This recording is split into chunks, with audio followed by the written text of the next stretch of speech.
Umaga po mga kaibigan, mga kapatid. Ako po si Tomas Bilog ng Barangay Bioy, Casibon, Nueva Vizcaya, 59 years old.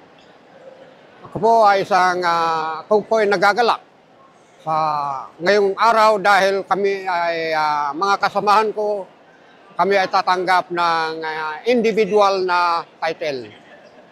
Kaya sa panahon ng 1994, nagiging collective CLOA ang aming lupain. Pero ngayon, ako'y nagpapasalamat sa ating Presidente, Bongbong Marcos, at saka si Undersecretary ng DAR, nga si Condrado ba, sa kanilang pagpupursigi na magbigay suporta sa mga walang lupain.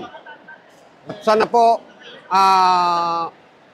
ang mga title dapat ingatan natin dahil yon ay isang pinakamahalaga sa bawat tao na magkaroon ng lupa at magkaroon ng sariling titulo.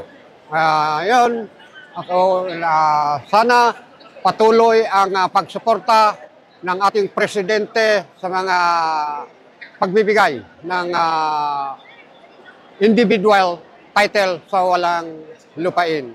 At saka yung kay Undersecretary ng DAR. Yun po. Maraming salamat.